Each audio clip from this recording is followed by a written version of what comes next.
ভূতের বাড়িতে যদি ভূত না দেখি তাহলে কি হয়, তাই তো চলে গেলাম আমগো রায়পুরে ভূতের বাড়ি দেখার জন্য। সালাম আলাইকুম, আনারা বাকে বালা আছেন? আশা করি আনারা বাকে বালা আছেন। আলহামদুলিল্লাহ আন্নগো দোয়া বালা আছি। যারা যারা এখনো আমার মিষ্টি পরি পেজটাকে ফলো করেননি তারা অবশ্যই ফলো করে দিবেন, আর যারা যারা এখন আমার ইউটিউব চ্যানেলটা সাবস্ক্রাইব করেননি তারা অবশ্যই সাবস্ক্রাইব করে বেল আইকনটি বাজে পাশে থাকবেন। আমি রেডি হয়ে সুন্দর মতো বের হয়ে গেছি, রাস্তা মধ্যে দাঁড়ায় রয়েছি। তখন আমার খালতো ভাই আসছে, আসার পর বাইক দিয়ে আমরা এবার যাব বাজারে। অনেকদিন ধরে বাজারে যাব, কিছু কাজ ছিল তাই যাওয়া হয় নাই। তো আমি আমার খালতো ভাইরে বলছি যে চল আমরা বাজারে যাব। তো আমার ফুফাতো ভাইও বলতেছে ওর বড় কিছু কেনাকাটা লাগবে, বলছে যে তুই যেতে যাবি, চল আমরা কেনাকাটা করে নি। আচ্ছা ঠিক আছে, তাহলে আমরা সবাই একসাথে যাই, ওইটাই ভালো হবে। তাহলে একটা অটো বা চিনজি নিয়ে নিই। তো পরে বলতেছে যে না, বাইক দিয়ে যাব। তো বললাম আচ্ছা ঠিক আছে, তাহলে আমি আমার খালতো ভাইয়ের বাইকে যাব আর তুই আর তোর ওয়াইফ এক বাইকে যাবি। বললো যে আচ্ছা ঠিক আছে, তাহলে আমরা দুই বাইকে সবাই একসাথেই যাব। তো আমার খালতো ভাই বলতেছে ও যাবে না, ওর কোনো কাজ নাই, ও কেন যাবে? তো আমি বললাম যে তুই আমার সাথে চল, যাতে আমার কাজ আসছে, তুই না গেলে তো আমি যেতে পারবো না। তো বলতেছে আচ্ছা ঠিক আছে তাহলে যাব। তো আমার ফুফাতো ভাই আর ফুফাতো ভাইয়ের বউ এক বাইকে, আমি আর আমার খালতো ভাই এক বাইকে। ওদেরও মনে হয় কিছু টুকটাক কেনাকাটা আছে আর আমারও কিছু কেনাকাটা আছে, যার কারণে আমি অনেকদিন ধরেই যাব বলে যাওয়া হয় নাই। ওরাও বলতেছে যাবে।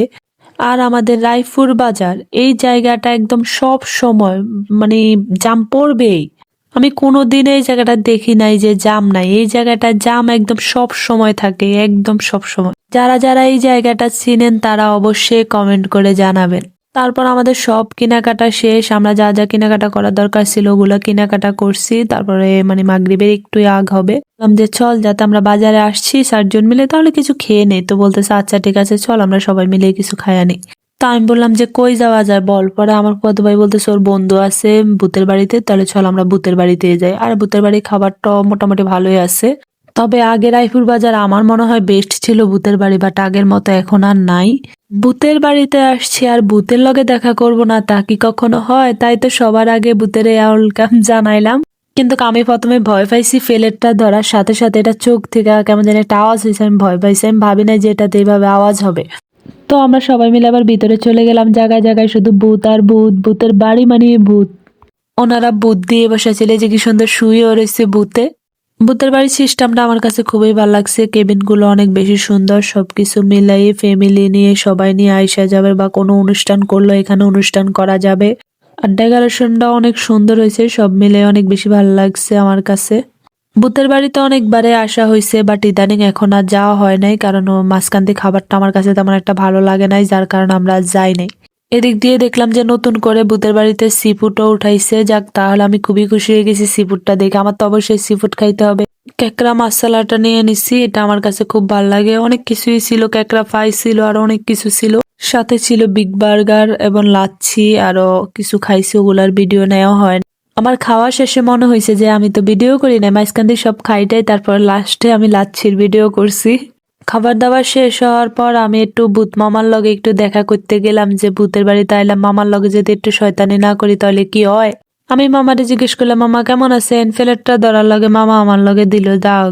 আর মামার ডাক দেখে আমি প্রথমে ভয় পাইলে এখন ভয় পাই না, কারণ আমি যাই না গেছি যে প্লেটে ধরলেই মামা ডাক দেয়।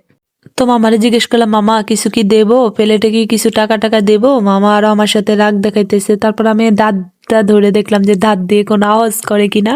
যারা আমাদের রায়পুর এমনকি ফরিদগঞ্জে বাসী আছেন তারা অবশ্যই একবার হলো ভূতের বাড়িতে আসবেন। এখন কিন্তু খাবারগুলা ভালোই করতেছে, তাদের সিস্টেমটা অনেক সুন্দর করছে। মাঝখান দিয়ে তো ছিল না, আবার নতুন করে চালু করছে, সুন্দর হয়েছে সবকিছু।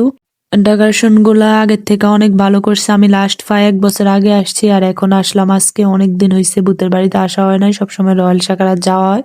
সবকিছু তো ঠিক আছে, খাইলাম সব ঠিক আছে, কিন্তু আমার তো ঠান্ডা লেগে গেছে। বাড়িতে এসে তো আমার অবস্থা খারাপ হয়ে গেছে। কি তো এই ঠান্ডার মধ্যে বাইক দিয়ে আসছি, সোয়েটার কিংবা শাল কিছুই নেই নাই। বাইক দিয়ে আসার কারণে আমার এখন ঠান্ডা লেগে গেছে।